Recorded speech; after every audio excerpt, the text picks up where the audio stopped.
G'day everybody and welcome to Living Type 1. On today's video we're going to be talking about insulin and how it relates to diabetes. But first let's take a deep dive into what diabetes is and how insulin relates to healthy living. Now this is going to be a fairly simple explanation. I'm not going to delve into the science of it all. If you want to know more, there's plenty of resources online. When we eat food, it's digested in the stomach, the carbs are broken down into glucose and released into the bloodstream. It's then transported to the cells of the body, mainly the muscles, to be used as energy. Once the glucose enters the bloodstream, a hormone response releases insulin from the pancreas. It's this insulin that enables the glucose to enter the cell and be used as energy. The liver also stores glucose and can be released whenever it's needed. In type 2 diabetes, the pancreas does produce insulin, but the uptake is interfered with. There could be a whole host of reasons for this. Type 2 diabetics can generally manage their diabetes with diet, prescription medication, a healthy lifestyle, or all of the above. In type 1 diabetics like myself, the pancreas doesn't produce insulin at all due to an autoimmune response that has destroyed its insulin producing cells. Now there's been plenty of studies on this and no one really knows the reason why. Some say it could be viral, some say it could be lifestyle. There's no real answers. Now because my pancreas doesn't produce any insulin at all, I need to administer it myself. Now there are two ways that insulin can be administered, either a high-tech insulin pump with a cannula-like system that can give a steady, constant flow of insulin. They can also read from a continuous glucose monitor and adjust insulin based on your readings. Or multiple daily injections, or MDIs, which is what I do, where I administer insulin myself with an injection. Now not all insulins are created equal. There is ultra-rapid acting insulin, there is rapid acting insulin, there is medium acting insulin, and you have long acting insulin. Now which insulin and injection method you use will form part of your diabetes management plan with your specialist. I'm only going to talk about the insulin that I use, which is the ultra rapid acting and the rapid acting, as well as the long acting. Bolus insulin or the rapid acting is just that, it's rapid acting. It's designed to counteract any meals you eat throughout the day. I've used both the ultra rapid and the rapid acting insulin, so which one do I use now?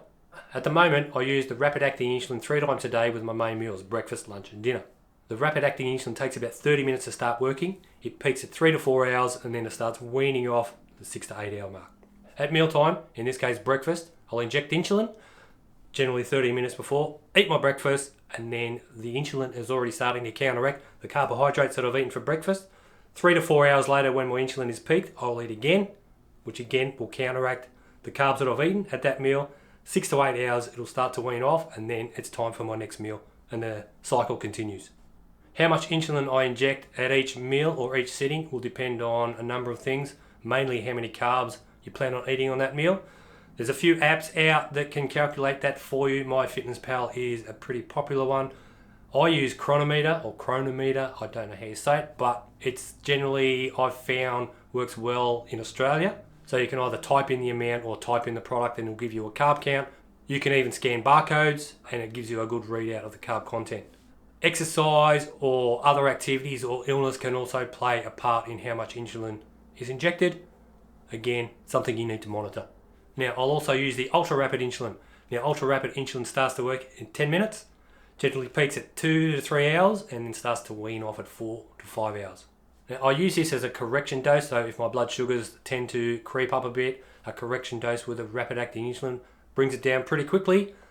I might also use it if I can't inject 30 minutes before my meal or if I don't plan on having the second meal of the day. But you need to be careful, it can drop your sugar levels quite rapidly.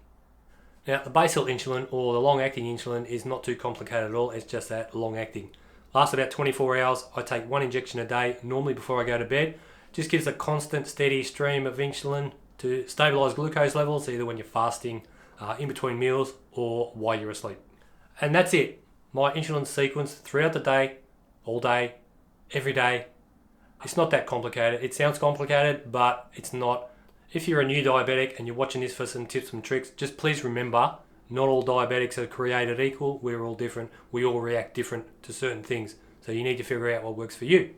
Well, I hope you enjoyed it. If there's anything I've missed or anything you'd like to know, reach out to me. I'd love to hear from you. Thanks for watching everybody. Take care and bye for now.